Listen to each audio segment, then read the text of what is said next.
வணக்கம் மக்களே, நான் உங்க தினேஷ். இன்னைக்கு நம்ம எதை பத்தி பார்க்க போறோம்னா இந்தியா விஸ் சவுத் ஆப்பிரிக்கா ஃபர்ஸ்ட் T20 மேட்சை பத்தி தான் பார்க்க போறோம். சூரியகுமார் தலைமையிலான இந்திய அணியும் மார்க்கம் தலைமையிலான சவுத் ஆப்பிரிக்கா அணியும் பாத்தீங்கன்னா ஃபர்ஸ்ட் ஒன்றில களமிறங்கினாங்க. ஸோ டாஸ் வின் பண்ண சவுத் ஆப்பிரிக்கா பாத்தீங்கன்னா பவுலிங்கை தேர்வு செய்யவும் அபிஷேக் சர்மா மற்றும் சுமன் கில் ஆட்டத்தை துவக்குனாங்க. ஸோ சுமன் கில் பார்த்தீங்கன்னா ஃபர்ஸ்ட் 4 அடிச்சுட்டு அடுத்த பாலே விக்கெட்டை கொடுத்து அவுட் ஆகி பெவிலியனுக்கு திரும்பிட்டாரு. அடுத்து சூரியகுமார் யாதவும் அவரோட ஸ்டைலில் ஒரு 6 அடிச்சு அவுட் ஆகி பெவிலியன் திரும்பிட்டாரு. அதுக்கப்புறமா அபிஷேக் சர்மா ஒரு 2-3 4 அடிக்கவும் ஸ்கோர் கொஞ்சம் மெயின்டைன் ஆகிட்டே வந்தது. அதுக்கப்புறமா பார்த்தீங்கன்னா அபிஷேக் சர்மாவும் அவுட் ஆகிட்டாரு. திலக் வர்மாவும் அக்ஷர் பட்டேலும் கொஞ்சம் டீசெண்டான ஸ்கோரை கொண்டு வந்தாங்க. அதுக்கு அப்புறமேட்டு நம்ம பாண்டா ஹாட்ரிக் பாண்டியா பார்த்தீங்கன்னா அவரோட பெர்ஃபார்மன்ஸ் பெஸ்ட் பெர்ஃபார்மன்ஸ் சொல்ற அளவுக்கு நேற்று மிரட்டி விட்டுட்டாரு.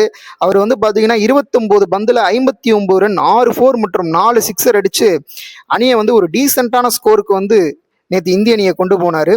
175க்கு 6 அப்படின்ற ஃபர்ஸ்ட் இன்னிங்ஸை இந்திய அணி முடிச்சாங்க. ஸோ செகண்ட் இன்னிங்ஸை தொடங்கின சவுத் ஆப்பிரிக்கா அணிக்கு ஆரம்பத்துலேருந்தே அதிர்ச்சி மேல் அதிர்ச்சி தான்.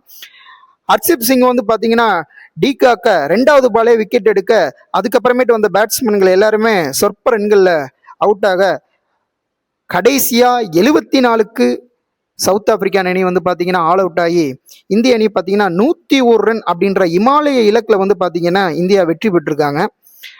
5 T20 தொடரில் பார்த்தீங்கன்னா இந்தியா 1-0 அப்படின்றத முடிச்சிருக்காங்க.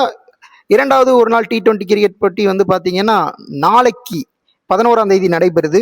ஸோ அதோட ஸ்கோர் அப்டேட்டை தெரிஞ்சுக்க நம்ம சேனலை சப்ஸ்கிரைப் பண்ணுங்க. நன்றி, வணக்கம்.